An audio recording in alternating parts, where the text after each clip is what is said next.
Hello, today is May 4th, 2013. We're meeting today with Mr. Roy Gueswel here in Loveland, Colorado to talk about his experiences during the Vietnam War. My name is Brad Hoops. I'm the interviewer for the Northern Colorado Veterans History Project. Welcome, Roy, and thanks for sitting down today to tell your story.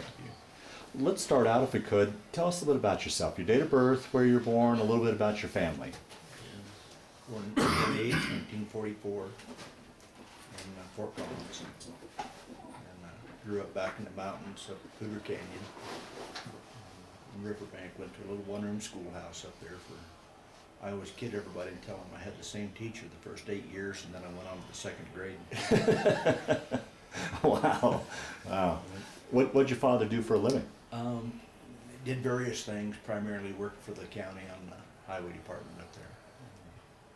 Building the road up towards Cameron Pass, he did all that. He worked in mines, and, did some irrigation, well work and stuff like that at different times. In World War II, he worked on B-17s out in Cheyenne for United Airlines. Did you guys move up to Cheyenne then for that? Or you just... No, they took a bus from Fort Collins and loaded guys up and took them up there to work. He was a welder. Oh, okay. Welded up gun mounts and stuff. And they were doing a lot of research, and so they do experimental things. And I was told the story one time they spent 6 months welding up stainless steel mufflers for the B-17s. Because the Germans could hear them coming a long time before they got there. And so they designed a muffler for them. And they brought a B-17 in after 6 months of building these things, 24 hours a day, 7 days a week. And they bolted them on and they started that B-17 up, and it just, man, it was so quiet and nice. Didn't have enough power to get it off the ground. But Dad talking about that. Yeah. Any brothers and sisters? I have one brother. I had one sister that died when she was 6 months old. Oh, wow. Wow. So, Well, what was life growing up in the mountains like that back then? Talk a little bit about growing up during that time. well, we didn't have any electricity, and carry the water in out with a bucket, and I'll never forget. We finally got electricity in, and we took the old ice box up and dumped it in the dump up there, and my mom cheered and clapped as it went tumbling down the hill. So we were, really didn't really know, but we were poor folks, Yeah, so we yeah. didn't have much of anything. My folks bought a little piece of land, and my dad pretty much single-handedly built a house on it. My folks lived in that house until they passed away, and so they lived there for 60 years in that house they built. So I'll be darned. Wow. a lot of precious memories there. Oh, you bet. Oh, you bet. Yeah. So grew up, went through high school. Did you come down to Fort Collins to go to high school? Where'd you? Went to LaPorte, LaPorte? High School. Okay. Yeah. Okay. Yeah, I went to that little one-room schoolhouse up in Poudre Park for the first 8 years, and then I went down to high school in LaPorte. So, when I got out of high school, I worked for the city of Fort Collins for a year and a half. I worked as a night watchman at the water purification plant, lawn boy in the summertime, taking care of the yards.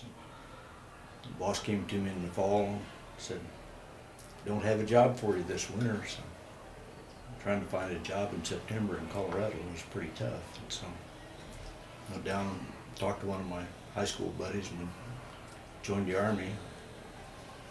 Went to Fort Linwood, Missouri for basic training. Now, what year was this that you joined? 1963. 63. So Vietnam was probably just starting to flare up a little bit. As a matter of fact, when I was going to aviation school in Fort Rucker, Alabama, we had this one sergeant. "Oh man, you need to go to Vietnam. That's where the action is." I didn't even know where it was. Is that right? Never even heard of it. And he talked a bunch of us into going down and volunteering for Vietnam. And I was first one in line and stepped up and told me, "I'd like to volunteer for Vietnam." And she said, "What's your name?" And I told her. She said, "Boy, that name sounds familiar." And she went through the paperwork. She said, "Oh, you're already on orders for Vietnam. Oh, wow. So you can put in a request, but it'll only delay your shipment about 2 weeks." So forget it. Every guy in the line behind me was already on orders for Vietnam. So Well, let me back up a little bit. How, of all the service branches, why did you and your buddy decide to join the Army? at that particular time, the Army was the only one that would guarantee you a certain job, an MOS. And I wanted to work on aircraft, and so my buddy, he just went along with me. So they guaranteed me I could work on air. When I went in basic training, they tried to get me to change over to water purification because I worked Yeah, right, in yeah, a plant. yeah. No, I joined to work on aircraft. Yeah. I want to work on aircraft. Yeah, So, yeah. And how was that? Did you and your buddy go off? Did you go off to basic together, or? yeah, well, we did and we didn't. I had asthma growing up, and they weren't going to take me. Oh, And so they finally decided they were going to take me, but he had to wait till the last day he could go in, and I went in the first day. And so we wound up in the same company, but in different platoons at basic training. Okay. So we were pretty close together. yeah. And went on to Fort Rucker together. And I went through the basic aviation school, and then rotary wing school, and then advanced rotary wing school. He went through the basic school, and then was shipped to Vietnam. He worked on the CV-2 Caribous out of Vung Tau, and I worked on the UH-1s. And how was that transition for you, particularly, kind of an independent guy growing up in the mountains and going from that civilian life into military life? Was that much of an adjustment for you? Was there any second thoughts after you guys got in? Oh boy, I wonder if we made the right decision, or? Well, I eventually decided that because when I went in, I was planning on making a career out of it. Oh, really? Okay. And I think basic training was fun. But later on, I decided I was just too independent for the military. Yeah, And yeah, I didn't particularly like doing things their way all the time, and yeah, so I was just too independent. yeah. And it just wasn't the life for me. So Right. I got out. So it was, that part of it, being told what I had to do every moment of my waking hour, was kind of hard on me. Yeah, I sure. didn't appreciate that. Yeah, right. So from Fort Rucker, then you went over to Vietnam? Went to Vietnam. Were you going over, did you guys go over in a unit, or were you going over replacement, or what? Went over as replacements. Okay. And flew over? Yeah, flew over on a C-118. Took us 4 days to get over there. Took so long to get there that eventually the Air Force came down and interviewed us. They thought the pilots had gone AWOL with us. Oh, really? Did you jump, or what was the routing? We went to San Francisco, went to Hawaii, to Wake Island, spent 12 hours on Wake Island. They said that the crew had to have a break at that point because we'd already been in the air for 24 hours at that Go point. swimming. And yeah, one funny thing that happened there, I look back on it now, it was funny at the time, but we asked him if any place we could get a swimming suit, and he said, "Man, don't worry about it." Said, "There's a woman within 2,000 miles." So we all just went down to the beach and stripped off and with our skivvies on, and of course those white military skivvies, when they get wet, they're just totally right. transparent. And there was an inlet. We'd swim out into the inlet, and the tide would bring us in, and then we'd swim in close to shore and carry us back out, and we just kept floating on our backs out there, enjoying the sun, just, beautiful. And all of a sudden somebody hollered, and we looked up, and a plane load of women had flown in. They were lined up on the bridge watching us. So we all headed for deep water as fast as we could swim, but that was kind of a shock for a 19-year-old boy out of the mountains. Yeah, right. Yeah. Had that been the first time you'd been to the ocean? Yeah. Yeah, wow.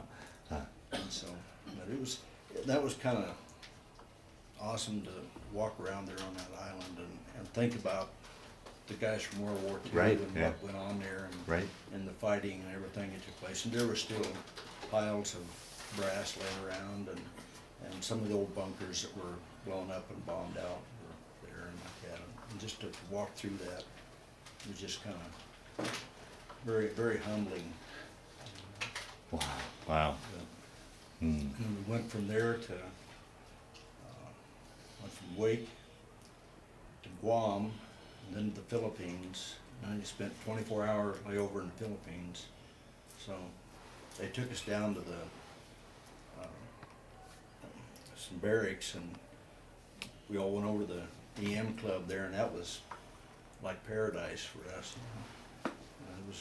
We'd never been in a place quite that nice, you know, and it was awesome. And loaded us back on the C-118 and on to Vietnam. Got to Saigon and got into the barracks there, and they said, well, you know, we'll have chow for you in about 2 hours, so if you want to take a shower, clean up or anything, that'll be fine. So, and we all wanted to take a shower, and so well, headed for the shower, and I'm standing in there in the shower. Of course, typical military, there was no partitions or curtains or anything. It's just a one big room with a bunch of shower faucets sticking out of the wall. And I got soap all over my face, and I hear it, ding dong, ding dong, ding dong. And I washed the soap off my face, and I looked, and there's 2 women in the shower right beside me washing clothes. and you know, where in the world am I? So that was kind of my introduction to the Orient. Yeah, right. There, Well, you know, what time of year did you guys land in Saigon? April. April? No, May, March. Oh, okay. Because I've always heard, I don't know how hot it was, I've always heard when the guys walked out the door, it was like walking into a steam bath. Just like getting hit in the face with a steam bath. Wow. And then the next day, I was sent down to Soc Trang, to the battalion headquarters. And first thing when I realized that things were totally different over there was they took us out to the rifle range to qualify us on M14s, and they gave everybody live ammunition. They had half of us lined up facing away from the targets and half lined up facing towards the targets. And those of us facing away were to defend the ones facing towards the targets. Really? Oh. And, you know, in basic training, they didn't give you live ammunition till you was laying down facing the target. You know, and this is a little different. This isn't, we're not in Kansas anymore. Yeah, oh boy, wow. And then that afternoon, they came in and picked us up and took us to Vinlong, the 114th Aviation Company, or Mobile Light.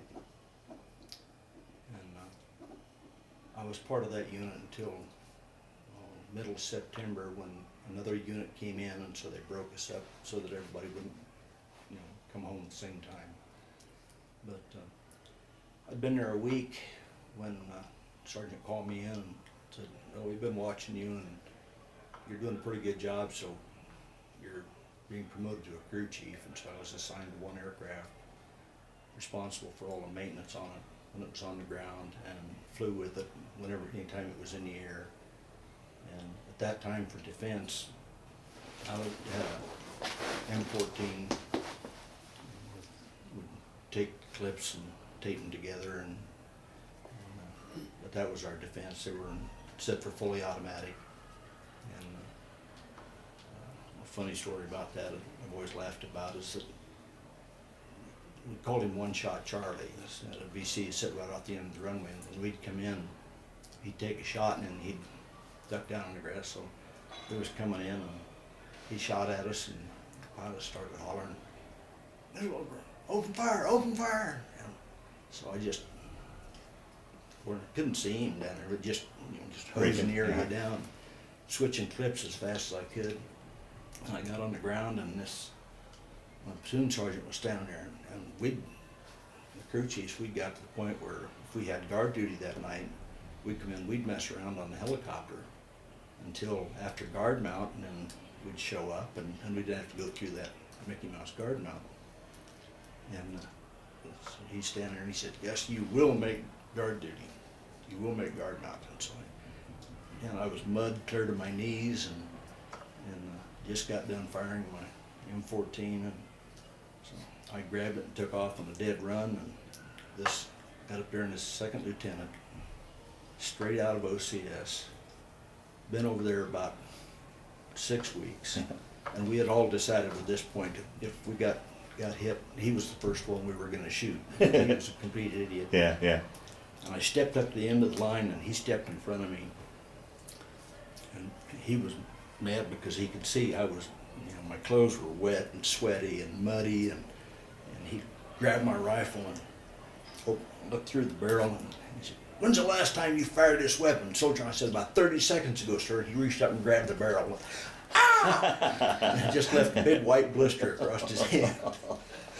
He handed it back to me, went on his way, and I never saw him all night long. He decided he didn't want to mess with me, I guess. The rest of them, he harassed them all night, but he never bothered me. Well, what was the UH-1? What type of helicopter was that then? It was the Bell, the Huey. The Huey, okay. The Huey. Okay. And it was the B models, so they were smaller than what you normally see. They were the first ones over there. And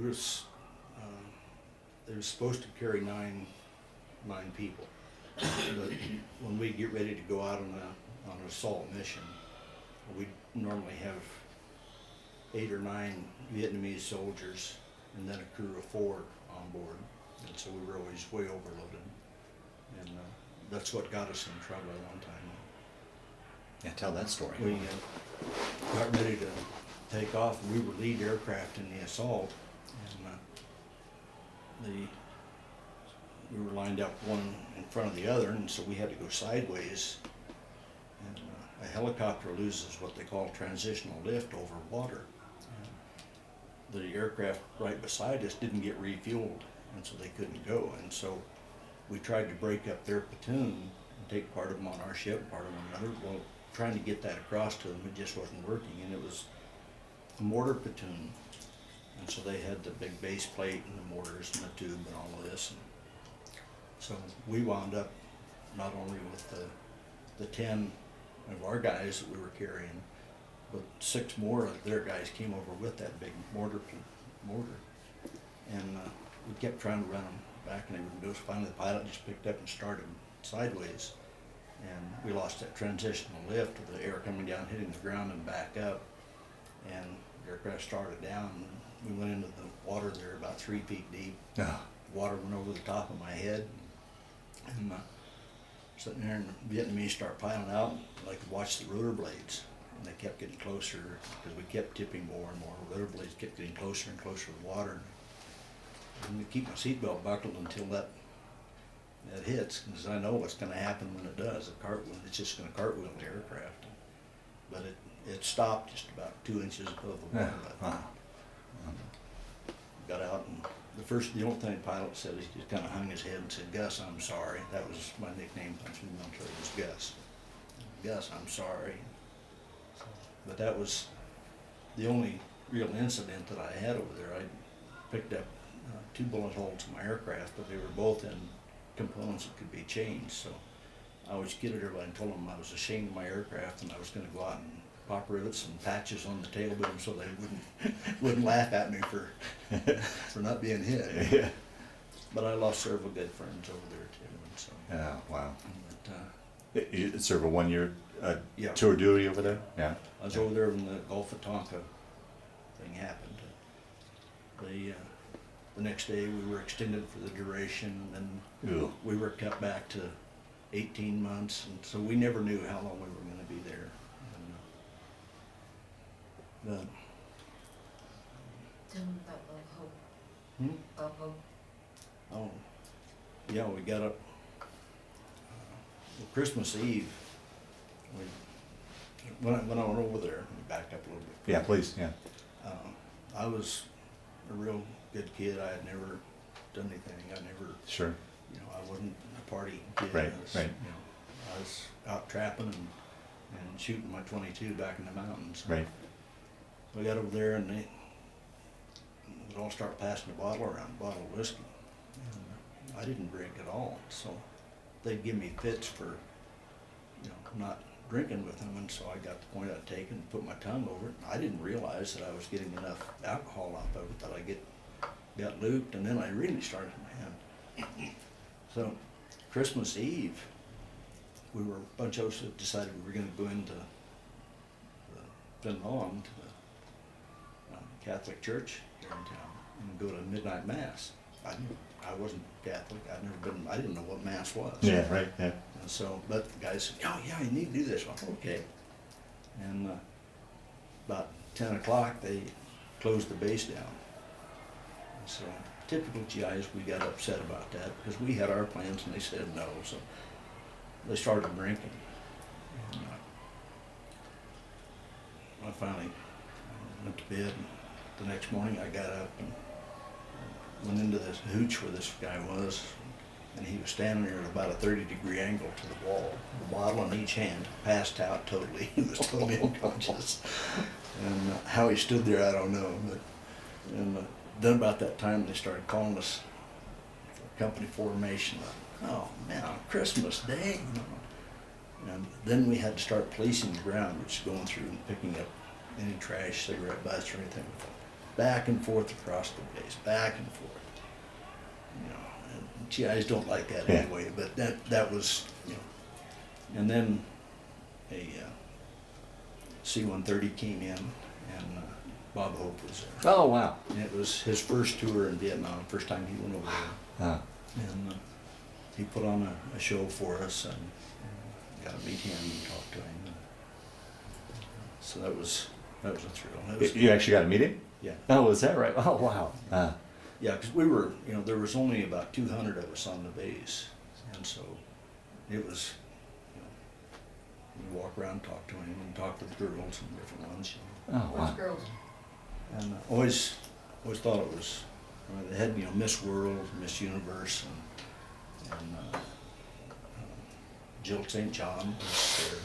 But there was one girl that just stood out, and just so much prettier, and just, there was just something about her. And that was Anita Bryant. Oh, okay. And just, she was just head and shoulders above all the rest of them there. I mean, even you know, Miss World and her attitude towards us, and she was just so incredible. And I didn't, it was years later before I found out that she was a Christian. Yeah, right. And then a couple of years ago, my wife sent her an email, and she sent me a photograph and letter that, you know, I remember being in Bin Long, and you know, I'm sure she didn't remember. Yeah, but, yeah, but right. it was neat to. Yeah. Wow. And, Well, talk a little bit about life on the base there. What were living conditions like, and I didn't spend enough time on the base to know. really?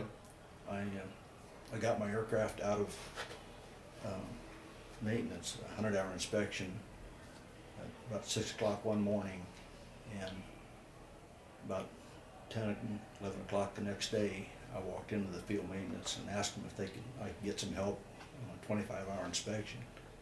And the captain cussed me out and said, "You can't be ready for a 20-hour. You just went out of here yesterday. Go get the logbooks." I brought the logbooks in, laid them down. He looked at them. He said, "Go to bed. We'll take care of it." Because I hadn't been to bed in 24 hours. Oh, gee. And out of 28 hours, I flew 25. And that wasn't that uncommon. When General Westmoreland came over there, he looked at some of the records and he said, "Oh, these guys are flying way too many hours." So he grounded the pilots at 80 hours a month.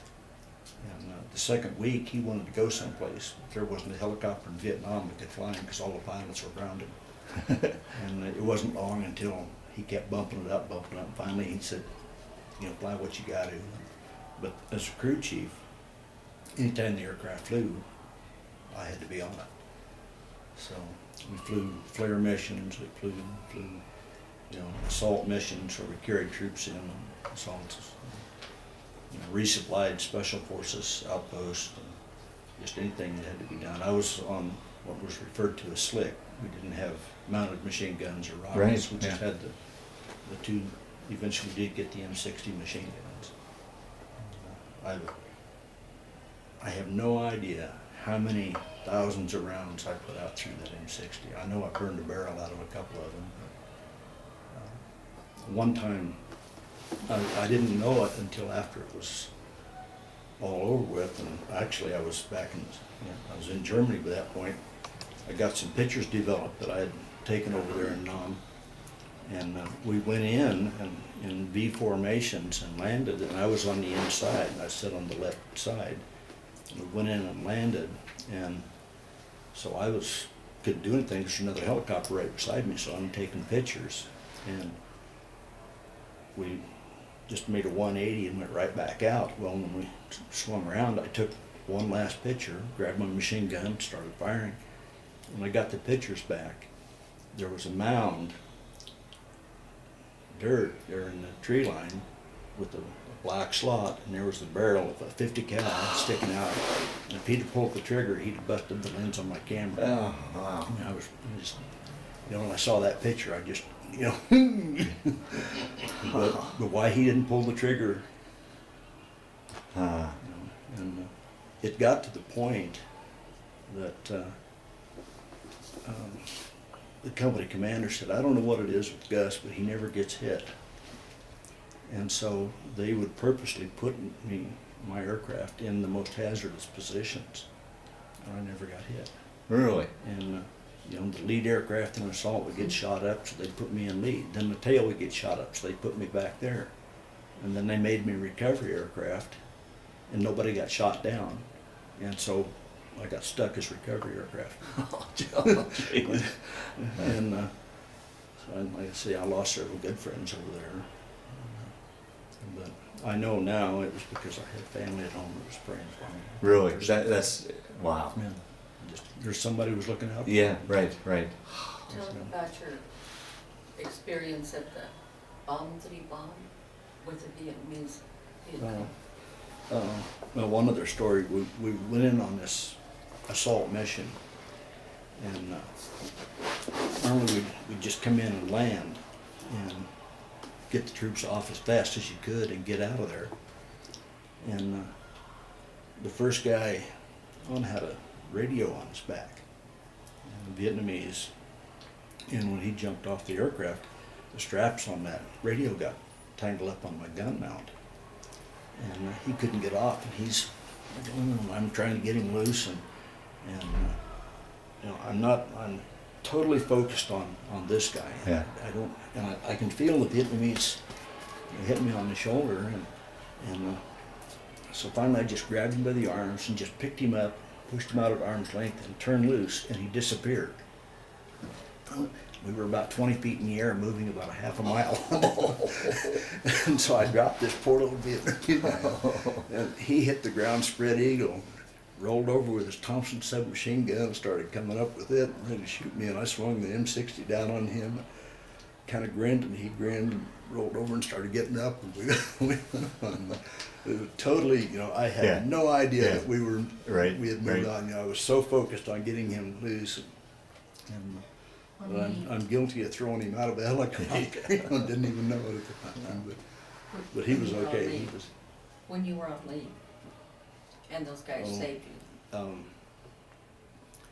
We didn't get to leave the country. You didn't get any for R&R? R&R over there at all.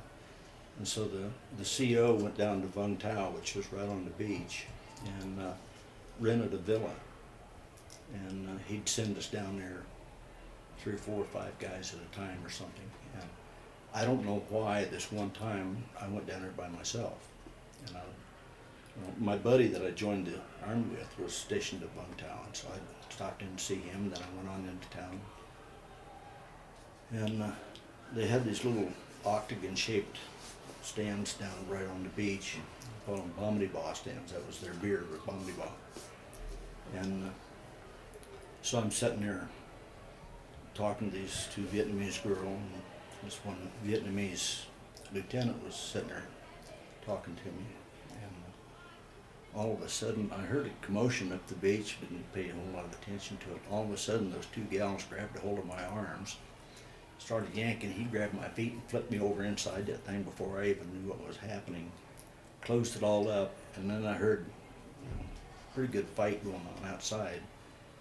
And then it all quieted down, and heard all kinds of hollering and shouting, and so it quieted down. And there was a knock on the door, and it was a Vietnamese lieutenant. And the girls opened the door and let him in, and some VC were in town at night, and they'd closed the base, but I was there all by myself. I didn't know that. Mm. And VC had come into town, and they heard I was there, so they come down the beach looking for me. And he saw them coming, and that's why they dumped me inside. And the two girls sit on me, so I couldn't get up. And he took them on, and he whipped them. Wow. And you know, then some MPs got there and helped out, but he took, there was 8 or 9 of them, and he took them on single-handedly. And you know, if he hadn't, I'd been dead. Yeah, right. Oh, wow. Wow. Yeah. So much for, I mean, that wasn't even, it was R&R, but it wasn't even secure R&R, really. I mean, No, you really, it wasn't. and how was it? I mean, this is probably one of the first wars where there was no defined front line. I mean, it seemed like you always had to have you had to keep, I mean, you didn't know who was friend or foe. I mean, Yeah. Well, and in the day they might be friend, and the night they were your foe. right, yeah. And you know, and I think that's one of the things that makes that type of warfare so bad, is that there's never a point when you can Let your guard down. let your guard down. Yeah. And it just, and you know, there's all kinds of controversy still to this day about things that happened over there, but what people that weren't there don't understand is that a woman can kill you just as dead as a man. A little kid can kill you just as dead as a man. Yeah. They would walk up, they'd drop a hand grenade, you know, they always wore the big baggy pants, and they'd drop a hand grenade out one of those pant legs. When I first got there, little kids come up and sell us sugar cane, chunks of sugar cane for a penny, a tenth of a penny probably what it was. And that was sweet to chew on. And so, but then Charlie discovered that, so then he started injecting cyanide into it. So you couldn't even trust a little kid that come up, you know, innocently to sell you some sugar cane or something. You had to, you know. And so, you know, when you're sitting there under that kind of pressure continuously, you know, I never did do it, but to shoot somebody, you know, Yeah. they just make a wrong move or something, you don't know. Right, yeah, And, right. so there was, and with all the controversy over Vietnam and everything, and there was things happened that probably shouldn't have happened, but there was, you know, I can understand very well why Right. they did, because you don't know who your enemy is. Right, yeah. They weren't wearing uniforms, you know. And, you know, we picked up a lot of AK-47s. Like that. So it was not a good situation, kind of like Afghanistan. Yeah, right, now. right. I hurt for those guys coming home. Yeah. And then I think the way we were treated when we came home. Yeah, we'll get, definitely, I want to talk about that here in a bit, but, so you were really in the early years of the war, so wasn't a whole lot of presence built up there, so you were primarily moving South Vietnamese troops around, or were, yeah, Yeah. And special forces. special forces? Uh-huh. So when we'd move Vietnamese in, you know, once in a while there'd be a U.S. advisor with them, a couple of them, but it was primarily we were moving Vietnamese. It was one of the things that happened in wars. We saw a truck had been blown up, and so we landed in a rice paddy next to it and loaded up the wounded. And there was one woman that we picked up, and I said it was, you know, talk about the fortunes of war. We picked up, I don't know, 5 Vietnamese, and when we landed we had 5 people that got off, but one guy was dead. The woman had the little baby roll. She was on good. And the pilots turned around and looked at me and, Gus, what's wrong with you? And I had blood. My pants clear to my boots was soaked with blood from one of the guys that was wounded. Blood ran over and down the seat of my pants. Seeing stuff like that, I mean, here, you were basically an innocent mountain boy, you know, that Yeah. really hadn't a whole lot of world experience, and to be thrown into that, how did you react? What goes through a person's mind with in situations like, I can't, I can't fathom it. I started getting drunk quite a bit, Did you? Yeah. and it, you know, you ask Wayne about it, it changed his life, and it dramatically Yeah, changed we'll me. definitely talk about that as well. My family said when I came home that I was a totally different person. Ah, I was, and I still struggle with depression, PTSD. being down, is there a facility where you, have you sought out treatment and been able to get treatment for counseling and such for the? I have a couple of times, I take some pills, and happy pills that Yeah. make me feel good. But I had a situation, it'll be 2 years ago, the 4th of July, that scared the living daylights out of me. And I have no idea why, but we took grandkids, daughter and son-in-law, and 4 of our grandkids out to watch the fireworks, and pulled in. I'm getting something out of the trunk of the car, a seat chair for my wife or something, and guy right behind me set off something, and just loud explosion. And I do not remember turning or walking across the road. All I remember is I was reaching for a shirt collar like this, Really? and I was coming at him, and then I just shook, and it just, you know, when I went from Vietnam to Germany, and the guys over there thought I was hilarious. They'd come up behind me and whirl, bang, and I'd whirl and hit them. But I hadn't done anything like that for 30 years. Yeah, yeah. And why that, whether it was because the grandkids were right there, or I have no idea. Oh, wow, wow. You know, things you just don't even think about, you know, because at this point, you know, I look back at, you know, stories of guys from World War II, and I think, man, I didn't go through anything. You know, I didn't see anything. You know.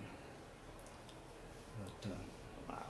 But I think being a very quiet, naive boy from the mountains,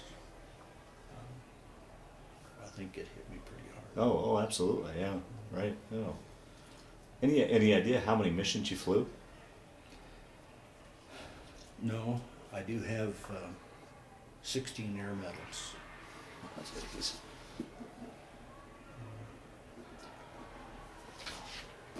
So I figure I flew, I'd have to sit down and do the math again, but I think I flew over 2,500 hours in the 12 months I was there. Oh, man. So I was flying, you know, 200 hours, and I was in the air, and then having to maintain the aircraft on the ground. So, but you talk about life on the ground. One time, we set a military record for the most number of hours flown by an air mobile light company, and we had a total of, I think, 27 airplanes, and we flew over 3,000 hours. And part of those were fixed wing that didn't fly all that much. And so we got a Presidential Unit Citation for this. And so the company commander, Major Young, sent a helicopter to Saigon and bought, I'm sure out of his own pocket, a bunch of steak and beer, and filled up trailers full of ice, and dumped the beer in it, and barbecued the steaks, and had a big party for the guys. Well, we had this one full colonel that came down to be there for part of his presentation. And after the presentation was over with, well, then they started in on the beer and the steaks. And, well, to build the runway, they would dig down and pile the dirt up so there's water on both sides. And so one of them there, we'd dug it out and kind of cleaned it out and used that for a swimming hole. Well, somebody, I don't know who started it, somebody grabbed hold of somebody and carried him down and threw him in the pond. Well, then, you know, we grabbed some more, and I remember clearly, I was the one, I walked up to this colonel and proper saluted him and said, "Sir, we have a tradition, we have a party, everybody goes in the pond." And this 2 sergeants stand there and, "Gus, don't you do it, don't you do it, don't you touch him." The company commander looked at me and said, "Grab him, Gus." So the company commander and I grabbed this full colonel and And then through. He came out of there laughing. He said, "Come on, Gus, let's go get the rest of them." So he went with me, and we got the rest. After that, every time he came down out of Saigon, he wanted to fly with me. Is that right? Wow. And I guess, you know, I don't know. He said something about once. I just treated him like a fellow soldier. You know, and I respected him. I treated him with respect. Yeah, yeah. But there was and I think that was the one thing about being over there is there was the mutual understanding that everybody's lives depended on everybody else, and so there was mutual respect, and that's what really soured me in the Army is when I got to Germany, that was all gone. Oh, right, yeah. And Right. it was Right. my XO in Germany was my XO in Vietnam, and so we were almost on a first name basis. You know, we'd flown together a lot, and he called me in for a re-enlistment talk. And I said, well, when I joined the Army, I was going to make a career. I thought basic training was fun. Vietnam, I didn't mind. I didn't like getting shot at, but as far as the Army was concerned, I had no objections there. But, so I've been over here for 2 months now. So there's no way in God's green earth I'm going to stay in the Army. And he looked at me and he said, Gus, he said, if I didn't have 19 years in, I'd get out too. Really? The unit was so bad that just about time I left, the 3rd Armored Division commanding general came down and just shut it down and shipped everybody out. Pickled all of the aircraft and said, I don't need it. Wow. So too much trouble. Wow. When did you go to Turkey? Oh, when I was in Germany, I was sent TDY down into Turkey and Greece for about 6-8 weeks. And through there. Oh, that must have been fascinating. That was. Yeah. That was fun. Yeah.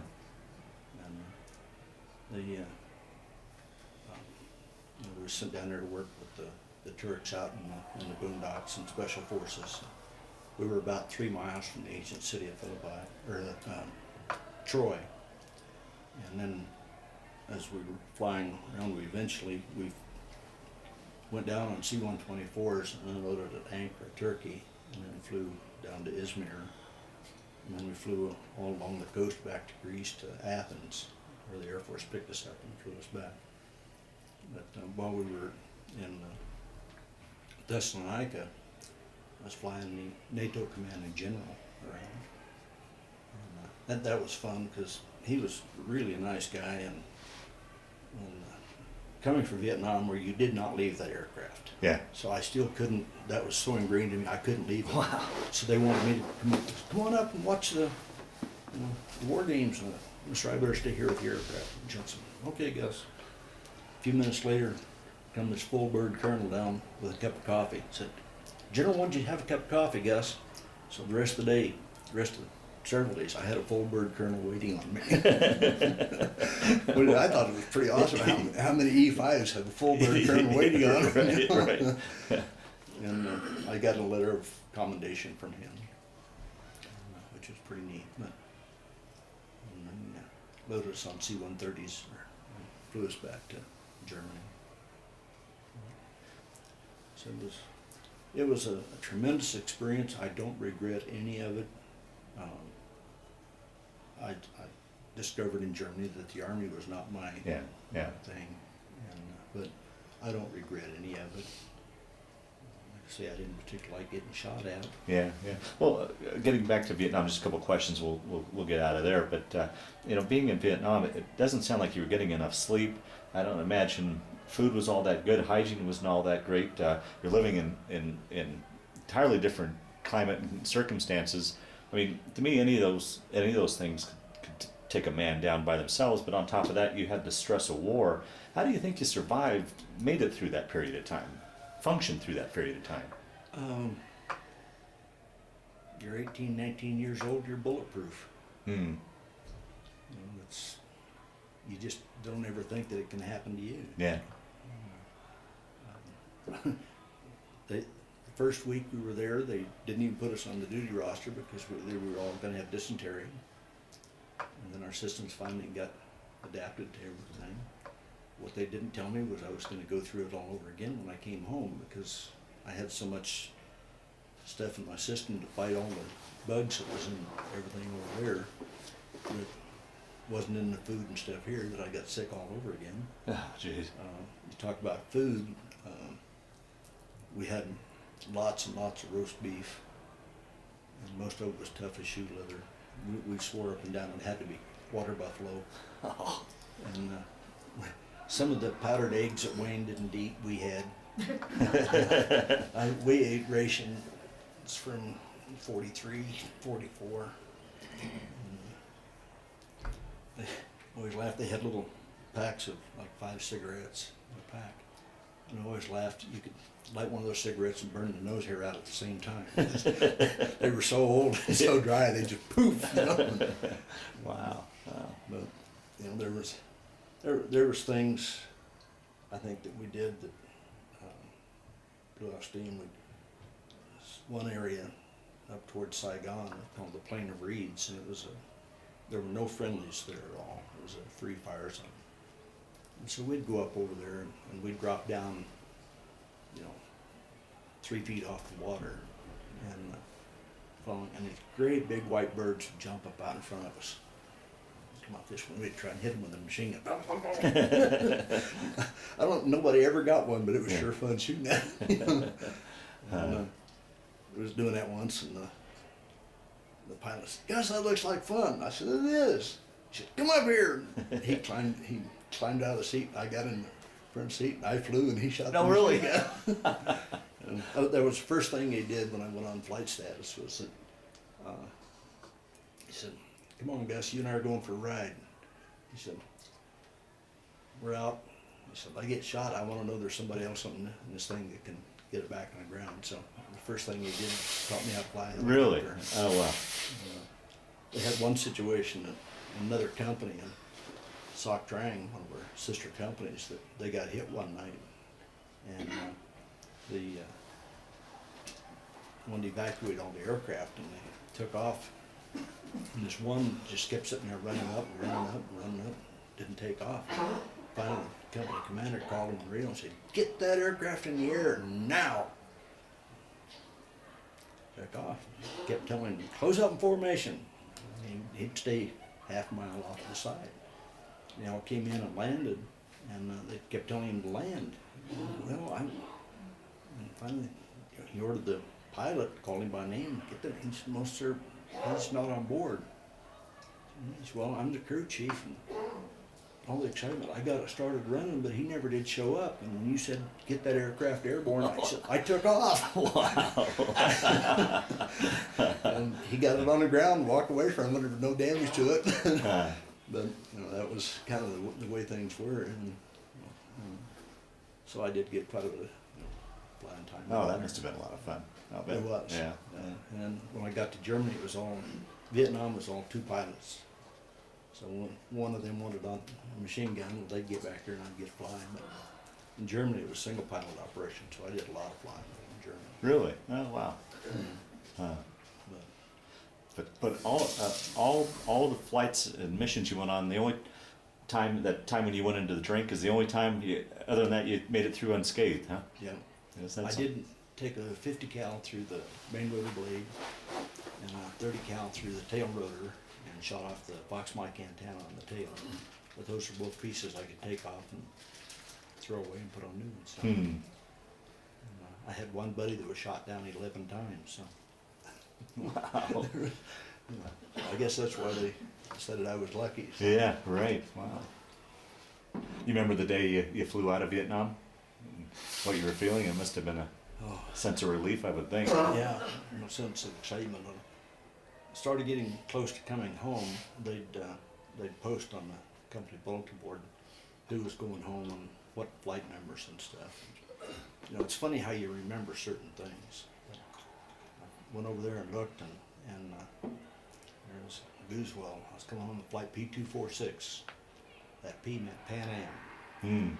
And Flying Tigers was also flying a lot of guys home, but we always said there's more fatalities trying to come home with Flying Tigers than there was in being over there. And so I decided if I was going to come home Flying Tigers, I was going to extend and stay there, be safer. Wow. But that Pan Am flight P246, how many years ago is that? Yeah. Almost 50 years ago. Yeah, I I can still remember that, you know. yeah. Yeah. And how was that adjustment? I mean, unlike the World War II guys that, you know, it took Wayne a month to get home, literally 24 hours. I mean, you're in a combat zone and next thing you know, you're back in civilization. What kind of adjustment was that like for you? It was tough. It was jumpy and wasn't quite sure what to do or what to say. You know, I think I kind of crawled back in the shell and hid for several years probably. Wow, wow. Did you have a furlough back home before you went on to Germany? Yeah, Or? yeah, Okay. I spent 30 days here before I went on. And then I left here and stopped in South Bend, Indiana, and visited a buddy of mine that got busted up in a crash over there. And went on to Germany.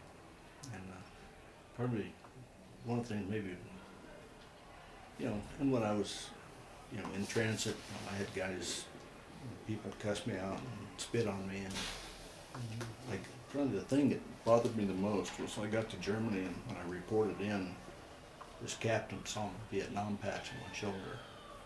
And he just turned red in the face and got up and cussed me up one side and down the other and said, "You baby butcher, I'm gonna see you in the stockade if it's the last thing I do." And I thought, what is this? Yeah. You know, he's a captain in the army, Yeah. you know, and he's treating me like this, you know. Laughed my tail off a few weeks later when he got orders for Vietnam. So you're gonna find that thing's a little not quite what you read in the newspaper. Yeah, You know? right. And that's and going back to Vietnam. I still have a real difficult time with the news media. I don't trust them at all. My dad sent me a newspaper clipping and said, "Roy, is this the type of thing you're doing?" And I read down through that, and it sounded like Normandy invasion or something, a big battle. And it named my company, the date, and the province that we were in. And that was all accurate. And we did lose one aircraft. That was accurate. The rest of this full-page article was fiction.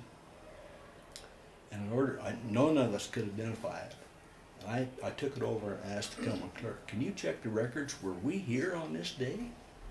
And he looked back and said, "Yeah, we were there, and yeah, we were in that province, and yeah, we were there." But we couldn't recognize it. And the newspaper reporter got the Pulitzer Prize for that article. Huh. And I thought, what a lying. Yeah. Wow. Man, I came close to shooting 2 reporters over there. Really, yeah? That the pilot saw. Well, I didn't pull the trigger, so that only because the pilot saw what was going on. But we were flying along and we got a distress call that VC had pushed a company of Vietnamese soldiers with American advisors back into the South China Sea. They were out there in water up to their waist. And I don't know if we could pick them up. So we went in and the first ones on board were 2 news reporters. And we got everybody on board we could get, went down the beach about 3-4 miles and set them down. Well, they told us there are no friendlies in the grass. We're all out on the beach or in the water. There are no friendlies in the grass. And we were drawing fire coming in and coming out, and so I started firing into the grass as we took off, and the 2 reporters just doubled up their fist, started beating the living daylights out of me. "You're killing innocent civilians, you know, you're killing us." And we landed to drop them off, and they turned around and started and I went to grab one of them, pull him back on the aircraft, and they jumped back, so I swung the machine gun around. I was going to cut them in half. At this point, I was, Yeah. you know, between the nerves and Yeah. everything, I was going to cut them in half, and the pilot saw what was going on and picked the helicopter up. Or I'd have been in the stockade still today. Yeah. But, Wow. there's things like that happen, and it just, and I still have to be real careful. talking about the news media. Yeah, I feel that inside. yeah, So, yeah, yeah. it definitely changed me So then, you went to Germany, would you have a 4-year enlistment or? for 3 years. 2-year enlistment, so, 3. oh, 3, okay. And you spent, the other 2 years there, or the remaining Yeah. part of your enlistment in Germany then? Yeah, a year and a half in Yeah. Germany. Yeah, and came back and got out? Got and- out. And so roughly what years was that, you went in, Went in September of '63, got out in September of '66.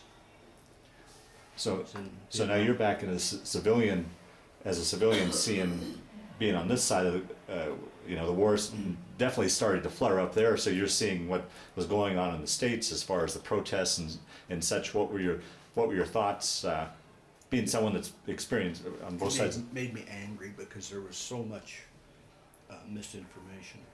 You know. No, the people here didn't have a clue what was going on over there. Yeah, You know, there was, they were being lied to by the news media, and they were Right. just taking it hook, line, and sinker. We weren't allowed to say anything about what was going on over there. And, seen what the VC did to some of the Vietnamese, their own Vietnamese people. It makes you angry. yeah, right, You know. right, And I felt, that if they would have turned us loose, a lot of those guys would have never had to gone over there. We had to ask permission to shoot before we could shoot. Generally, there was times we were told, hey, something happens, you just open up. But a lot of times we were under strict orders. We had to ask permission before we could fire. When you see somebody, we flew in on one assault and dropped a bunch of Vietnamese off, and as we were going in, we could see the sampans pulling out into this canal. And we went back to the staging area and landed. And about an hour and a half, 2 hours later, well, here come probably 75 sampans. All men, no women, no children, all men. And we wanted to stop them, and they wouldn't let us. We couldn't. And so all we could do was sit there with the machine guns, knowing they're what we were after back here. yeah, yeah, And they'd let them go, and now we're gonna have to go back in tomorrow and meet them up here. yeah, But that wasn't. We went into 1LZ where Charlie, it was like a horseshoe shape, and Charlie had 5 50 cal set up in there. And why he didn't shoot the helicopters down, I don't know. But he didn't. He waited until we got out, and then just started crisscrossing out. And by the time we came back in with the second load, most of the people that we dropped off the first time were dead or injured. And we had a couple of F-4 Phantoms circling overhead, heavily armed, begging to come in and take that tree line out. Negative, you cannot, we can't use blow torches over here. We can't, no jets. Can't do that. That's against the rules. And so there was hundreds of people died because they couldn't come in with the F-4s. wow, wow, That type of thing makes you mad. I did watch a couple of 104s, or not 104s, 102s come across. I was a special forces outpost right on the Vietnamese Cambodian border, and they came across. They was really moving, and I always laughed. So I guess they were going so fast that when they realized they were over in Cambodia and went to turn around, they pulled so many G's that all the bombs fell off. Lots of rumbling over there in Cambodia. Smoke, and then but we didn't do that. yeah, right, right.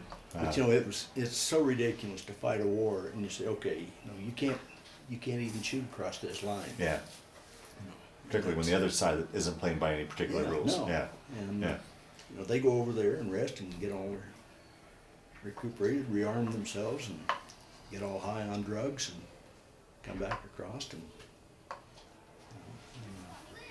now, some of those guys were so high on drugs, it didn't matter how many times you shot them, until they were weighted down with lead, they were gonna keep coming. Wow. War is a terrible, terrible, terrible. Yeah, yeah. What are your thoughts now that time has passed, looking back on your experiences then and now that history's kind of looked over the war?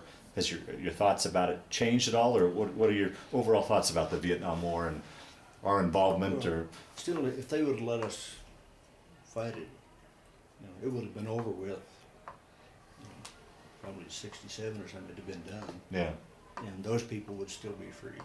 yeah, One thing that they didn't really talk about is the South Vietnamese Delta is very rich farmland, and they could literally grow enough rice in the Delta to feed the world hmm. if they were using some modern techniques and was able to do it. And that was primarily the reason the North Vietnamese wanted it. China wanted it, because they could get the food off of it to feed the people. Wow. And you never hear anything about that side of it. Yeah. That's not even mentioned. But, the people, good people, and I'm probably because I came out of the mountains. I treated the people with respect. And like the one lieutenant that saved my life, and I ran across him several times over there. He could speak some English. By that point, I could speak a little bit. We became pretty good friends. Really, yeah. And he was really a neat guy. And were there some of them that were jerks? Yeah. Yeah. But we got some jerks in this country too. Yeah. But I think if they hadn't sent Westmoreland over there, things would have been a lot better. General Stilwell was doing some pretty strategic things, but when they sent Westmoreland over there, he went over there with one goal in mind. It's never been publicized, but he had one goal in mind. He wanted the 5th star. Oh, really? Oh, wow. And in order to get that 5th star, he had to have 500,000 men over there, and he had to make a big deal out of it, and so he did. Hmm. The only thing he wanted was that 5th star. It's the only thing he cared about. Didn't care how many guys he got killed That's or anything else. He just high wanted price that star. paid for that 5th star. Wow. I was tickled to death he didn't get it. But, and that's my opinion, I guess. Yeah. Through the years, did you ever keep in touch with any of the guys you served with, or was there any sort of reunions of any kind? Well, there is a reunion coming up this fall. And I did hear from one of the guys that I was over there with that sent me an email and said, yeah, they are having reunions. So I don't know whether I'll make it or not. I'd like to. Yeah.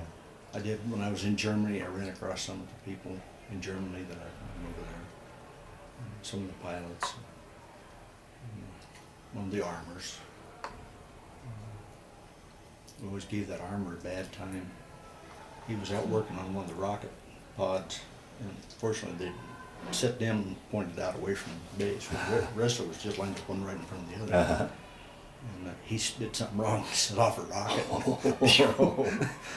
Hit about 20 feet from one of the Vietnamese outposts that was guarding our camp. So we always gave him a bad time about that. Wow.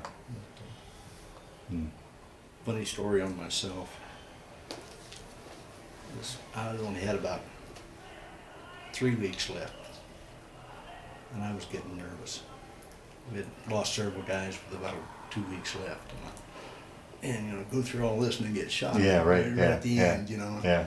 And I had guard duty, and they sent me clear out about halfway down the runway. I was the first line of defense out there. And we weren't supposed to take the machine guns out there, but man, I was joined to the hip with that thing. And so I had it out there, and the officer of the day came around, and he didn't say anything about it. He knew we all took our machine guns out there.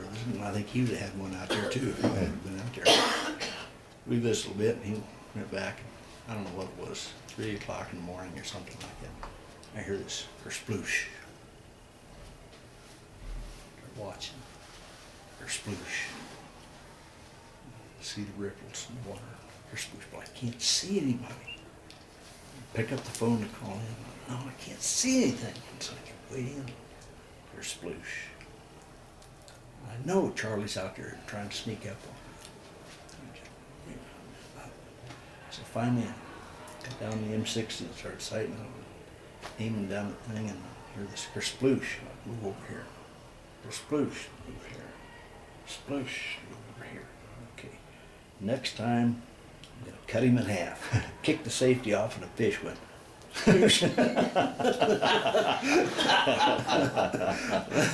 I just about declared war on the fish. But you know. Any desire to ever go back to Vietnam? Sometimes I'd like to.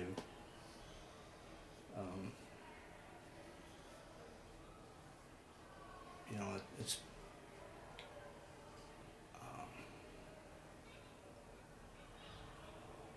I don't know. Yeah, sometimes I'd like to go back. Yeah. To see what it's like, but you know,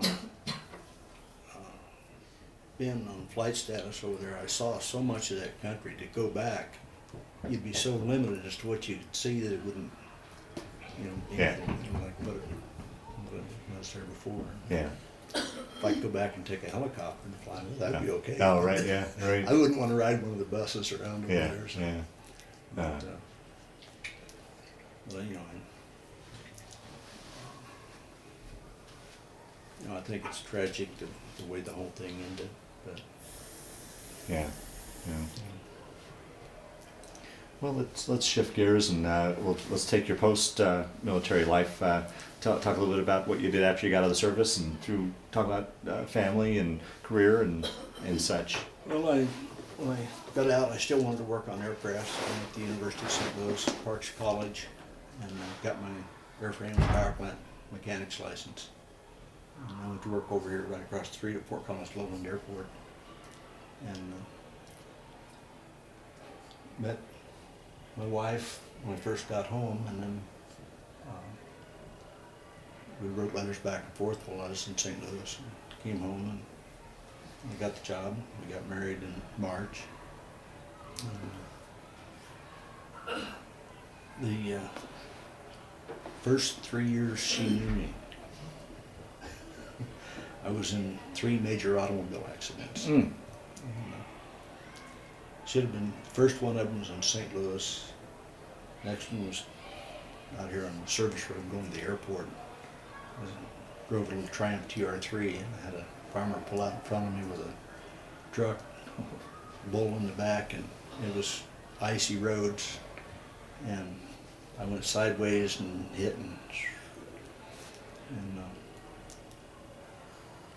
then a year later, I was coming to work on 287 north of Fort Collins. Was living back up in the mountains at the time, and where Taft Hill Road in Fort Collins goes north across 287. I had to turn and go north and go up to the glider airport to work up there, and it's up by the Rawhide plant. I don't know if it's even still there anymore.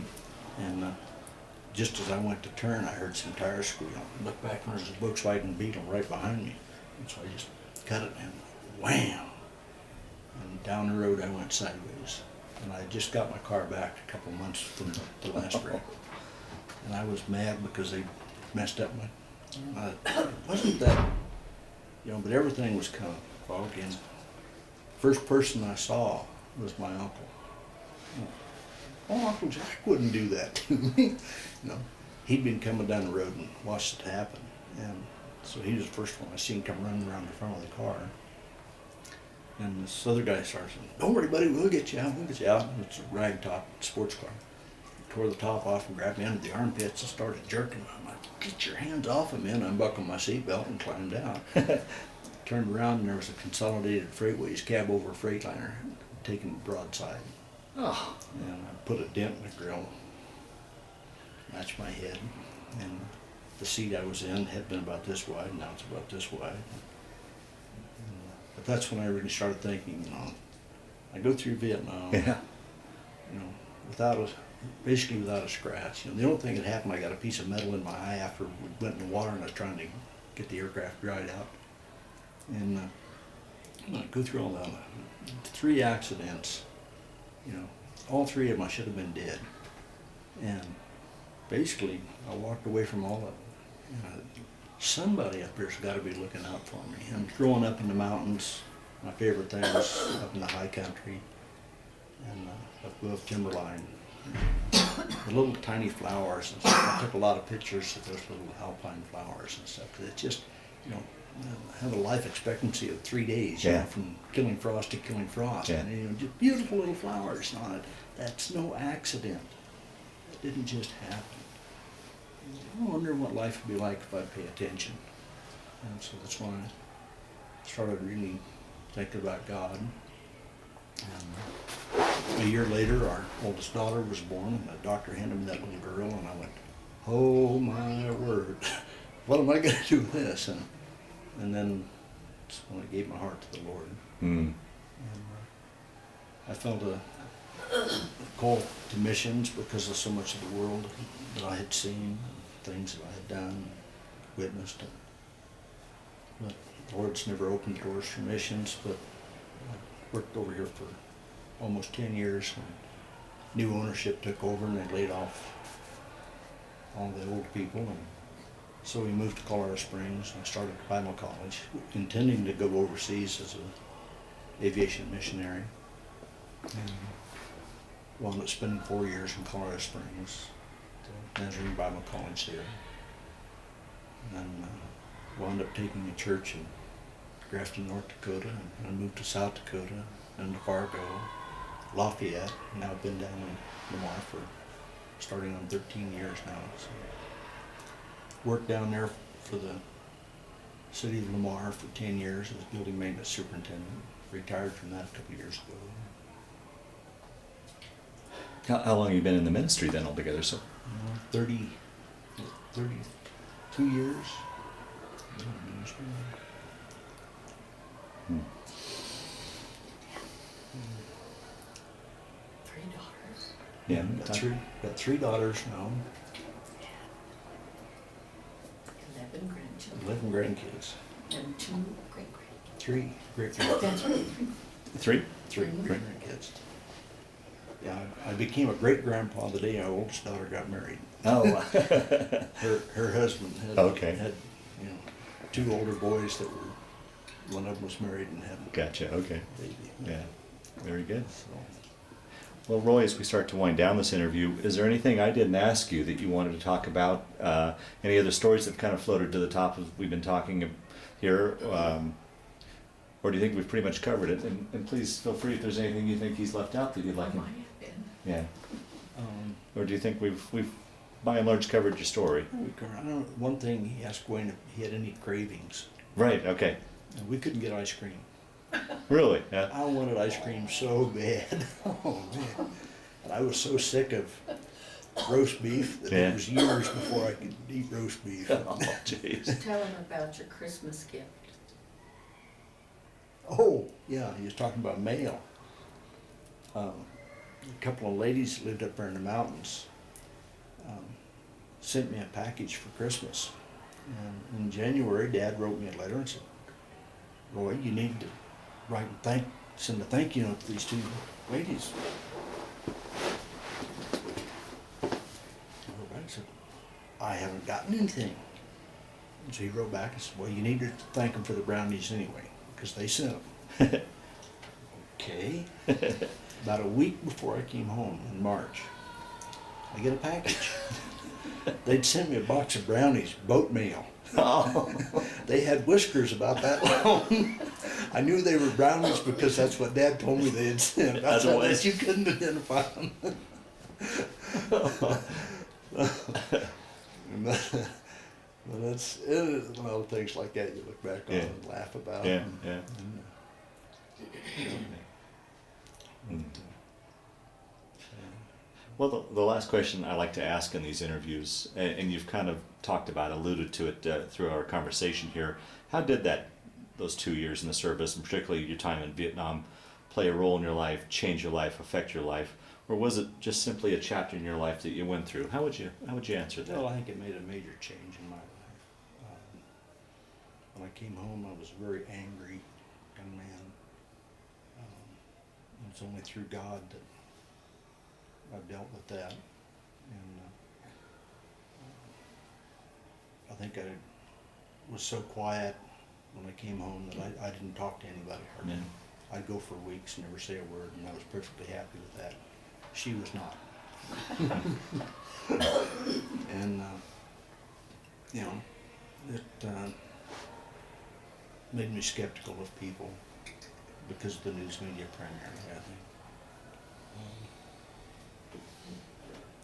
You know, for years, I wouldn't even admit to anybody I'd been over there because of the reaction I got. Right, right. That was tough to deal with, and that's one of the reasons why I wanted to go on this trip with Wayne. Is I think these guys need to be honored. Yeah, They absolutely. need to be recognized, and you know, for what they did for us, and Well, yeah. don't say they, say you and they. You know, and I, you know, Wayne talked about he, you know, was just an armor.